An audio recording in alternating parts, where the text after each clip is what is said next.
तो बच्चों welcome to सेफन। तो कल हम लोगों ने ह्यूमन रिप्रोडक्शन में फर्टिलाइजेशन एंड इम्प्लांटेशन देखा था, जिसमें क्या हुआ था, इम्प्लांटेशन हुआ था उस समय यूट्राइन वॉल में, जिसमें ब्लास्टोसिस्ट का जो आउटर ठीक है, ब्लास्टोसिस्ट का जो आउटर में ट्रोफोब्लास्ट लेयर था, ठीक है, ब्लास्टोसिस्ट का आउटर में जो ट्रोफोब्लास्ट लेयर था वो टच करता है किससे, यूट्राइन वॉल से। उससे क्या होता है, यूट्राइन वॉल में जो होता है ना, रैपिड डिवीजन स्टार्ट होता है और पूरे के पूरे ब्लास्टोसिस्ट को अपने अंदर ले लेता है।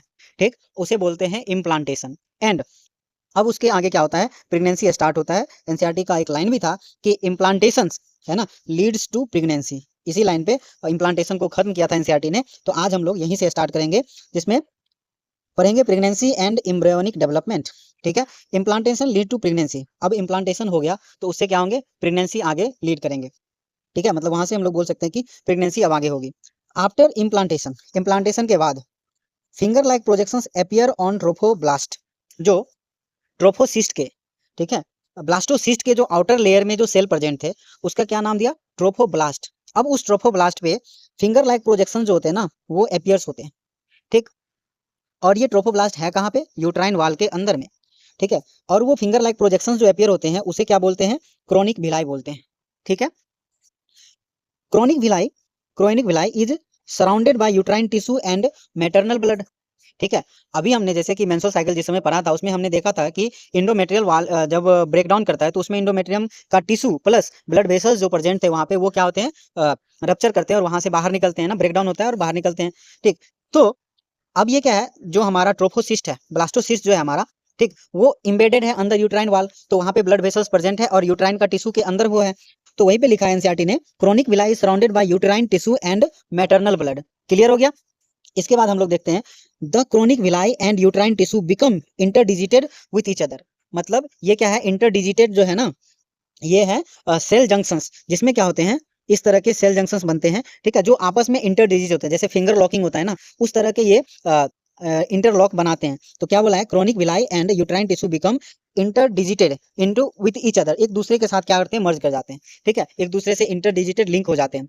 अब क्या होता है, chronic villi and uterine tissue है ना, इसको जब मिला देंगे, chronic villi and uterine tissue form A structural and functional unit between developing embryo and maternal body called placenta. ठीक है, इससे क्या होता है, प्लासेंटा का फॉर्मेशन होता है जो डेवलपिंग एम्ब्रियो, ठीक है, क्रोनिक विलाई और यूट्राइन टिश्यू को जब आप आपस में मिलाओगे तो एक क्या होगा, स्ट्रक्चरल एंड फंक्शनल यूनिट बनेगा। ठीक है, स्ट्रक्चरल एंड फंक्शनल यूनिट बनेगा बिटवीन डेवलपिंग एम्ब्रियो यानी कि फीटस एंड मैटरनल बॉडी के बीच में। ठीक है, फीटस एंड मैटरनल बॉडी के बीच में जो है एक स्ट्रक्चरल एंड फंक्शनल यूनिट का फॉर्मेशन होगा, जिसका नाम हम लोग क्या देते हैं, प्लासेंटा देते हैं। ठीक, और ये सब कहाँ हो रहे हैं, ट्रोफोब्लास्ट जो है ना, हमारा लेयर जो है ट्रोफोब्लास्ट आउटर लेयर, उसमें फिंगर लाइक प्रोजेक्शंस हुए। ठीक है, वो इंटरडिजिट कर गया तो उसे बोलते हैं chronic villi and uterine tissue मिलकर क्या बनाया, प्लासेंटा का फॉर्मेशन किया। ठीक है, placenta facilitate the supply of O2 and nutrient to embryo. ठीक, प्लासेंटा जो है वो O2 एंड न्यूट्रिएंट सप्लाई करता है एम्ब्रियो को। ठीक, and remove CO2 and waste material product by embryo. ठीक है, प्लासेंटा जो है वो क्या करता है, O2 का सप्लाई, न्यूट्रिएंट का सप्लाई करता है एम्ब्रियो को, and CO2 and waste material produced by embryo उसे क्या करते हैं, रिमूव करते हैं। ठीक है, प्लासेंटा की मदद से रिमूव करते हैं। अब ये प्लासेंटा का फॉर्मेशन कहाँ पे हुआ, यूट्राइन वाल, यूट्राइन का टिश्यू एंड ट्रोफोब्लास्ट का जो लेयर था वहां पे।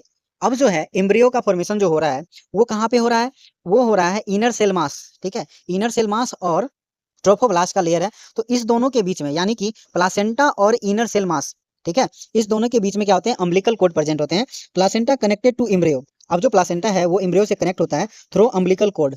ठीक है, अम्बिलिकल कोड से कनेक्ट होता है। Umbilical cord which help in the transport of substance to and from embryo.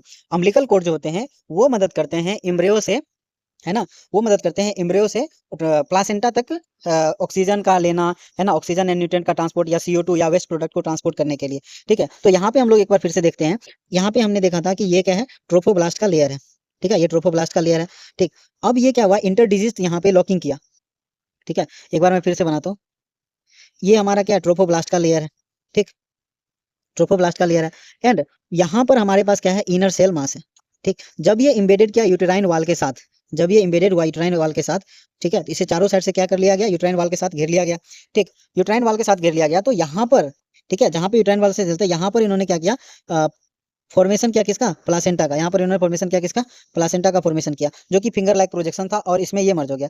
अब जो एम्ब्रियो का फॉर्मेशन हुआ है वो किससे हुआ? इनर सेल मास से। और इनर सेल मास ये है, तो यहाँ से जो अम्बिलिकल, यहाँ से जो इसको प्लासेंटा के साथ जो कंबाइन किया है उसे क्या बोलेंगे? उसे क्या बोलेंगे? Umbilical cord. इसे क्या बोलेंगे? Umbilical cord. ठीक है, इसे बोलेंगे अम्बिलिकल कोड। ठीक, तो यहाँ पे हमने अम्बिलिकल कोड को पढ़ा, जो क्या करता है? प्लासेंटा से एम्ब्रियो को अटैच करता है। और जब हम पूरे को एम्ब्रियो बोलते हैं तो प्लासेंटा जो होते हैं वो एम्ब्रियो के साथ क्या होते हैं? अटैच्ड होते हैं। ठीक, अब देखते हैं आगे। Umbilical cord which help in transport of substances to and from the embryo. Embryo से जो होता है ना, अम्बिलिकल कोड ट्रांसपोर्ट करते हैं न्यूट्रिएंट को, O2 को, है ना, या फिर CO2 को, या फिर नाइट्रोजिनस वेस्ट को, इन सभी को। Placenta act as endocrine tissue. जो प्लासेंटा होते हैं ना, जो क्रोनिक विलाई, जो प्लासेंटा होते हैं इंटरडिजिट से जो बना है, वो करते हैं endocrine, act as endocrine tissue, जो रिलीज करता है human chorionic gonadotropins, HCG hormone, human placental hormone, estrogen and progesterone. इन सभी ये 4 हार्मोन जो होते हैं वो रिलीज करते हैं किसके द्वारा? प्लासेंटा के द्वारा। During pregnancy human human chronic gonadotropins, human placental lactogen, estrogen, progesterone released by placenta. ठीक है, और भी हार्मोन्स हैं, बट आपको याद रखना इतना क्योंकि ये एनसीईआरटी में दिया गया है। एक और हार्मोन्स है relaxin hormone, secreted by ovary in the later phase of pregnancy. जब लेटर फेज ऑफ प्रेगनेंसी चलता है, मतलब कि प्रेगनेंसी में बाद के समय में रिलैक्सिन हार्मोन रिलीज होते हैं। ठीक है, किसके द्वारा? ओवरी के द्वारा। ठीक है, ओवरी के द्वारा भी रिलीज होते हैं प्रेगनेंसी के बीच में हार्मोन्स। ठीक है, अब बात करते हैं HCl, HPL and relaxin. HCl, HPL and relaxin hormone होते हैं प्रोड्यूस ओनली ड्यूरिंग प्रेगनेंसी। ये सिर्फ और सिर्फ प्रेगनेंसी के वक्त ही क्या होते हैं? प्रोड्यूस होते हैं। During pregnancy estrogen, progesterone, cortisol, prolactin, thyroxine और बहुत सारे हार्मोन होते हैं इंक्रीज करते हैं several times in maternal blood. ठीक है, ये HCG, HPL, रिलैक्सिन, ये सभी हार्मोन तो प्लासेंटा के पास रिलीज हो रहे हैं ना, लेकिन जो मैटरनल ब्लड है, ठीक है, मैटरनल का जो इंडोक्राइन सिस्टम है उसमें से estrogen, progesterone, cortisol, prolactin, thyroxine, ये सभी हार्मोन जो सेवरल फोल्ड है ना, बहुत सारे अमाउंट में निकलते हैं मैटरनल ब्लड में, इसका अमाउंट जो होता है ना वो बढ़ जाता है। अब इन जो बढ़े हुए ये जो increase production of this hormones essential for supporting, ये जो बढ़े हुए बढ़े हुए जो हॉर्मोन्स है वो क्या करते हैं? सपोर्ट करते हैं फीटल के ग्रोथ को। ठीक है, और दूसरा metabolic changes in mother, mother के अंदर मेटाबॉलिक चेंजेस होते हैं। एक माँ के अंदर एक और जीव पनप रहा है, ठीक है, तो उसके लिए यहाँ पर metabolic changes in mother and maintenance of pregnancy के लिए ये सभी हॉर्मोन्स जो है, ठीक है, estrogen, progesterone, cortisol, prolactin, thyroxine, ये सभी हॉर्मोन्स होते हैं ना सेवरल फोल्ड में बढ़ जाते हैं। ठीक, जस्ट आफ्टर इम्प्लांटेशन, इम्प्लांटेशन के बाद क्या होता है? इनर सेल मास, है ना, एम्ब्रियो जो होते हैं, इनर सेल मास जो होते हैं वो क्या करते हैं? डिफरेंशिएट होना स्टार्ट हो जाते हैं जस्ट आफ्टर इम्प्लांटेशन। एनसीईआरटी का लाइन है ये, just after implantation inner cell mass, जिसे हम एम्ब्रियो बोलते हैं, डिफरेंशिएट होना स्टार्ट हो जाते हैं। ठीक, अब ये डिफरेंशिएट होते हैं, इनर सेल मास डिफरेंशिएट होते हैं, उसमें से आउटर लेयर इक्टोडर्म का फॉर्मेशन करता है और इनर लेयर इंडोडर्म का फॉर्मेशन करता है। ठीक, a mesoderms soon appear between ectoderm and endoderm. ठीक है, इक्टोडर्म और इंडोडर्म के बीच में मीजोडर्म का भी फॉर्मेशन होता है। यहाँ पे प्रिमिटिव स्टिक्स है ना, वो डिप्लीशंस लेयर का फॉर्मेशन, बहुत सारी चीज पढ़ना होता है, लेकिन एनसीईआरटी के अकॉर्डिंग हमें उन सब चीजों के बारे में पढ़ने की कोई जरूरत नहीं है। हमारा एग्जाम जो है वो टू द पॉइंट एनसीईआरटी के लाइन से होते हैं, तो हम सिर्फ उतना ही पढ़ेंगे। तो एनसीईआरटी के अकॉर्डिंग हमें बताया गया है कि इनर सेल मास जो होते हैं वो डिफरेंशिएट करना स्टार्ट करते हैं, आउटर लेयर इक्टोडर्म में, इनर लेयर इंडोडर्म में। ठीक है, ए मीजोडर्म सून अपीयर्स, ठीक है, बिटवीन इक्टोडर्म एंड इंडोडर्म। तो अभी हमारे पास 3 डर्मिस हो गए, 3 डर्म हो गए, इक्टोडर्म, इंडोडर्म, मीजोडर्म। ठीक है, तो बाद में कौन बनते हैं? मीजोडर्म का फॉर्मेशन होता है। This 3 layers give rise to all tissue organ in adult. ये 3 लेयर जो होते हैं ना वो मिलके जितने भी टिश्यू, जितने भी ऑर्गन हमारे बॉडी में, वो सभी के सभी ये तीनों डर्म से बन जाते हैं। Inner cell mass contains certain cell called, जिसे स्टेम सेल बोलते हैं। जो इनर सेल मास है जिससे एम्ब्रियो का फॉर्मेशन हुआ, उसमें कुछ ऐसे सेल होते हैं जिसे स्टेम सेल का नाम दिया जाता है। ठीक, अब स्टेम सेल का क्या है, उसका खासियत क्या है उसमें? They have potency to give rise all the tissue and organ. वो सभी के सभी जितने भी टिश्यू एंड ऑर्गन्स हमारे बॉडी में, वो सभी, वो सिंगल सेल जो है ना, सिंगल सेल या फिर कुछ अमाउंट ऑफ सेल होते हैं स्टेम सेल्स, वो क्या कर सकते हैं?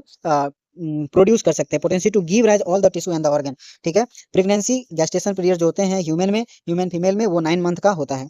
आफ्टर 1 मंथ ऑफ प्रेगनेंसी, जब प्रेगनेंसी का 1 मंथ हो जाती है तो हर्ट इज फॉर्म्स। ठीक है, तो 1 मंथ के अंदर अंदर क्या होती है? हर्ट फॉर्म हो जाती है। अगर कोई प्रेग्नेंट है और हमें उसका फर्स्ट ग्रोइंग फिटस का साइन जो होता है may be noticed by listening the heart sound carefully through stethoscope. Stethoscope की मदद से अगर किसी फिटस का, ग्रोइंग फिटस हम पता करना चाहते हैं, तो उस ग्रोइंग फिटस का साइन है कि उसके हार्ट बीट के साउंड को हम लोग आफ्टर 1 मंथ, ठीक है, आफ्टर 1 मंथ हर्ट साउंड को हम केयरफुली सुन सकते हैं। ठीक है, उसके बाद देखते हैं by end of second month, first month में हर्ट का फॉर्मेशन हो गया, सेकेंड मंथ में फिटस होते हैं, डेवलप करते हैं लिम्स को एंड डिजिट को। ठीक है, हाथ पैर और उसमें उंगली सबका ना, ये सब ग्रोथ होता है उसमें। By the end of third month के एंड में, ठीक है। थर्ड में most of the major organ system are form, जितने भी बड़े बड़े ऑर्गन सिस्टम हमारे बॉडी में है, ठीक है, किडनी, लीवर है ना, लंग्स, ये सभी जो भी सिस्टम्स हमारे बॉडी में, नर्वस सिस्टम, इंडोक्राइन सिस्टम जो भी है वो सभी के सभी बन जाते हैं। Limbs and external genitals organ are well developed, ठीक है। लिम्स पूरे पैर जो होते हैं ना वो अच्छे तरह से डेवलप हो जाते हैं। External genitalia organs are well developed, external genitalia वाला ऑर्गन भी होता है वो भी क्या होते हैं, फुल्ली डेवलप हो जाते हैं। अब बात करते हैं थर्ड मंथ तक हो गए, सभी ऑर्गन का फॉर्मेशन हो गया, ऑर्गन सिस्टम बन गए, हाथ पैर सभी बन चुके हैं। अब ड्यूरिंग फिफ्थ मंथ इसमें क्या हो गया, अब ग्रो होंगे। ड्यूरिंग फिफ्थ मंथ में first movement of the foetus जो होते हैं ना वो शो करते हैं। फर्स्ट मंथ ऑफ फीटस कब शो करते हैं, फिफ्थ मंथ में, ठीक है। एनसीईआरटी का लाइन है, डायरेक्ट क्वेश्चन भी, आप इसे याद रखेंगे। Appearances of hair on head, है ना, आप यहाँ पर क्या होते हैं कि हेड के ऊपर, ऑन हेड फिफ्थ मंथ में, ठीक है। और by the end of six month body cover with fine hair, तो बॉडी कवर होते हैं हेयर से कब, सिक्स मंथ में, लेकिन हेड कवर होते हैं, हेड कवर होते हैं हेयर से कब, फिफ्थ मंथ में। आईलिड सेपरेट हो जाते हैं, आईलेसेस भी बनना स्टार्ट हो जाती है, ठीक। By the end of 9 month pregnancy of foetus is fully develop, by the end of 9 month of pregnancy the foetus is fully develop and ready to delivery. Foetus होते हैं वो 9 मंथ तक क्या होते हैं, फुली डेवलप हो जाते हैं और डिलीवरी के लिए तैयार हो जाते हैं। पार्चुरेशन एंड लैक्टेशंस का बात हम लोग करते हैं, तो इसमें हमने देखा कि गैस्टेशन पीरियड जो होते हैं ह्यूमन फीमेल में 9 मंथ का होता है। अलग अलग ऑर्गेनिज्म में अलग अलग गैस्टेशन पीरियड होते हैं। एलिफेंट का अलग है, डॉग का अलग है, कैट का अलग है, रैट का अलग है, सबका गैस्टेशन पीरियड जो होते हैं वो अलग अलग होते हैं।